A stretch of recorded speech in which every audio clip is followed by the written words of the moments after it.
Well, good evening, my Facebook friends around the world. Mr. Sunshine coming to you live right here, right now in sunny South Florida where things are taking place. That's right.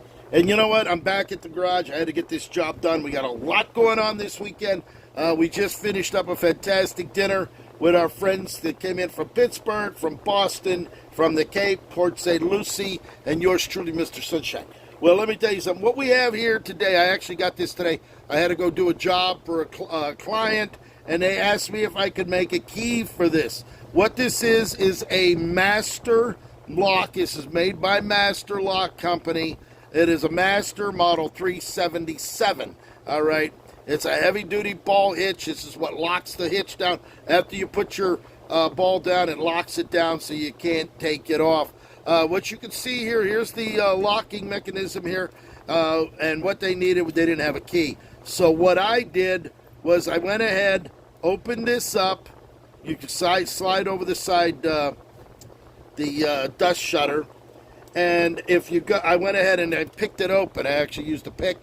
We went ahead and picked it open, turned it to the on position so that I could be able to look down in there and look in them wafers. Now, it's going to be a little hard for you to see down into that wafer. I don't know if I can see it, but if you're under the light with it, you can see it. Once you have it picked, I was able to read the wafers in there. This is not a pin tumbler lock. This is actually a wafer lock. So what you do is you take a blank such as this. This is an M1 blank. When you look at the key, it's a little deceiving because you really can't tell what the keyway is based on the cover that they put on there. But in fact, it is an M1 key blank. By taking a key blank, putting a pair of vice grips on it, wiggling it around, you're able to wiggle it around, you're able to see the wafers, the marks on the key. You got to have a very keen eye. You got to know what you look for to see those little spaces in there. By taking my little round file, since there's no code on here, there's no code that you can cut a key. You actually have to be able to know what you're doing.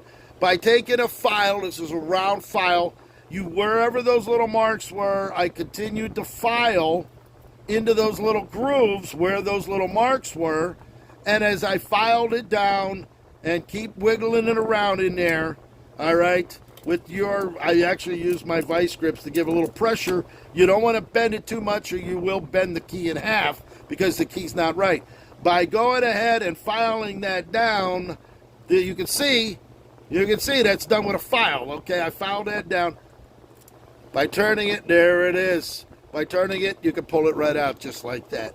So there it is, Mr. Sunshine. Once you pull your key out, it locks it into position, okay? So once you turn it, once you put your key in and turn it to the first hole, it's on a ratchet. You can hear the ratchet. Once you turn it all the way over to the other side, you're able to pull it apart. So this will take it to you can hear it, ratchet all the way, turn the key, it locks it in. Turn the key all the way back, it opened up. So there it is. That's how you make a key by what's called impression. You put the key in there, you look for the little marks, you find the little marks that are left over on the wafer lock. All right, pin tumbler, same thing. The bottom of the pin's going to show a little mark on there. Now on master padlocks, they're 4-pin tumbler. 1, 2, 3, and 4.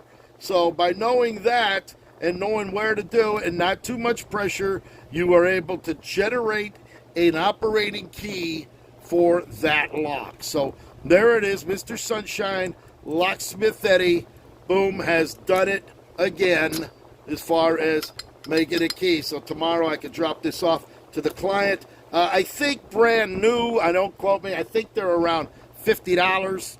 You might be able to find them cheaper on eBay or used, maybe 20, 30, 40, 50, whatever it may be. I don't know. But there it is. Mr. Sunshine, Locksmith Eddy, woo, has done it again. There it is. So there we go. I'll make him another key, get it ready to go, and they're good to go. Use a pick, your tension wrench,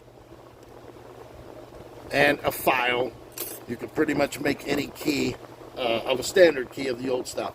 So there it is. Hope you're having a great night. Mr. Sunshine, back at it again.